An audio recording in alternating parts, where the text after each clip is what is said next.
life, I found myself drawn to sexual abuse cases. I found myself subconsciously gravitating towards this topic.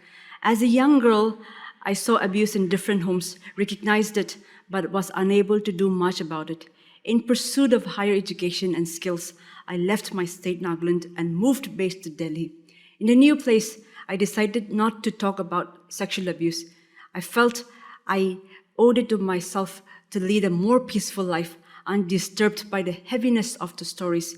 Because every time I spoke to a survivor, their stories would chip away a small portion of my essence, leaving me quiet or making me react to their stories. But it was like an addiction. It was a magnet, and everywhere I turned, I was able to recognize survivors and strike conversations with them. And it was in such a time that I met a young girl, not much different from me. Similar story, almost the same background too. The only difference between us was that she was a shy, hesitant, unsure young woman, but I knew what I was going to do. As time went on, we spent a lot of time together. She became my shadow. I grew to love her. She followed me everywhere I went, and we spent a lot of time together, just the two of us, alone. At work, I saw her struggling to articulate her thoughts and putting her ideas across. People around her would take her ideas and they would push it and they would get recognized for it, while she struggled to maintain eye contact. She always said that she felt someone was choking her, strangling her. "Speak up," I'd tell her, irritated with her. "Speak up." And she'd say, "No, my ideas are not worth anything. I am worthless. It's not worth speaking of." And I would often tell her, "No, your ideas are good. Your ideas are worth it. Speak up. Let your voice be heard." She would smile and say, "They're going to reject my ideas. They're going to say it's worthless." Years went by, and this conversation happened every day. And over the years, I grew tired of encouraging her. And I, like the rest of the people, grew silent, pretending not to recognize how much she struggled to live her daily life. She was a fierce go-getter 1 minute, and the next she'd self-destruct. It was exasperating, and I grew tired of encouraging her.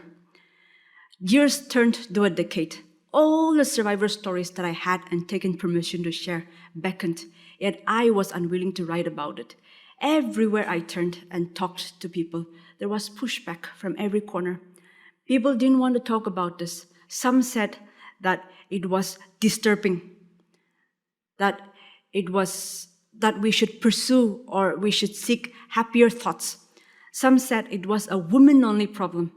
A lot of people pretended not to know this topic, and the few people who were willing to engage in the story referred to survivors as they in the third person. Everyone seemed in denial. Nobody wanted to acknowledge that sexual abuse could happen to them or their loved ones. Everywhere I went, everyone was in denial. Meanwhile, survivors whispered their stories, fearful of judgment. And this fear of judgment stopped me from writing about sexual abuse. You see, because people would say that I am that woman who writes about sexual abuse, they would often confuse the stories that I wanted to project as my biography.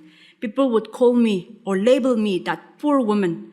And so I turned away from this story and became a hypocrite like everybody else, pretending indifference. While my friends struggled, I toyed around with the idea of writing about sexual abuse.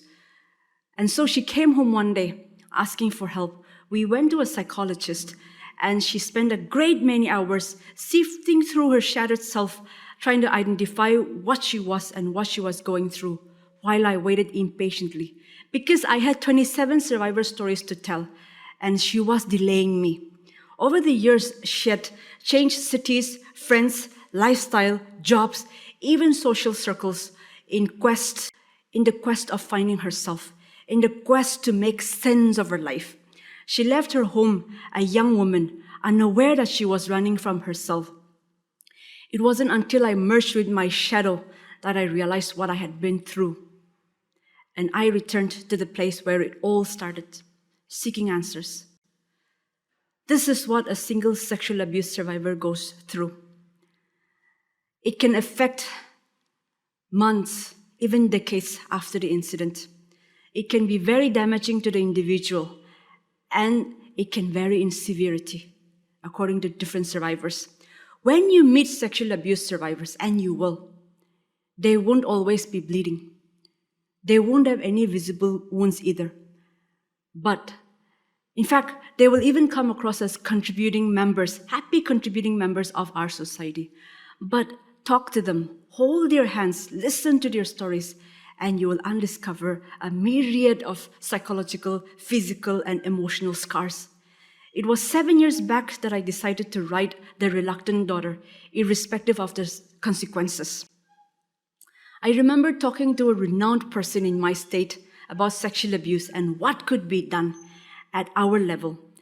The person in question asked me to give her a single-word definition for the word rape.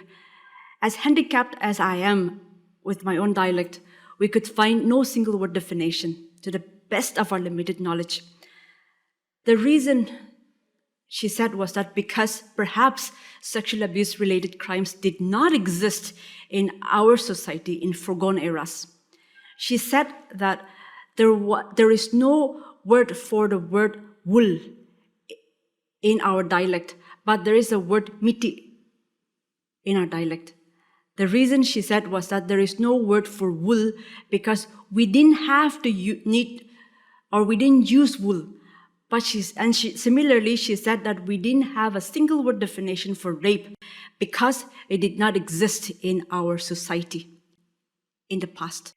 I came home, spoke to so many elder people, and stories of rape and sexual abuse came tumbling out, leaving me struggling to grasp with the real stories.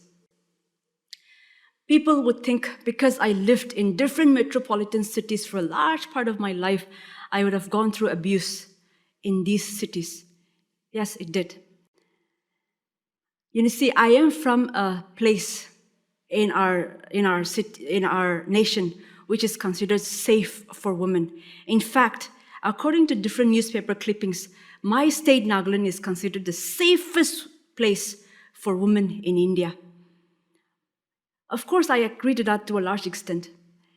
Here, I am not scared to walk alone at night in the streets. I am not fearful of a hand coming out from nowhere, groping me. I am not always on high alert when I'm walking in the street. But I was first groped at, leered at, catcalled at in my own hometown. And these acts were often laughed away as jokes upon protest. But to a survivor, these actions are not jokes. They're not funny. Sexual abuse cuts across race, demographic, social structure, religion, and gender.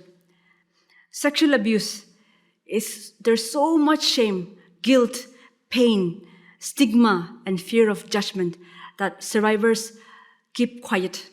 They suffer alone. And their perpetrators bank on these negative feelings to keep them quiet. Sexual abuse survivors are known to have trouble adapting to situations around them.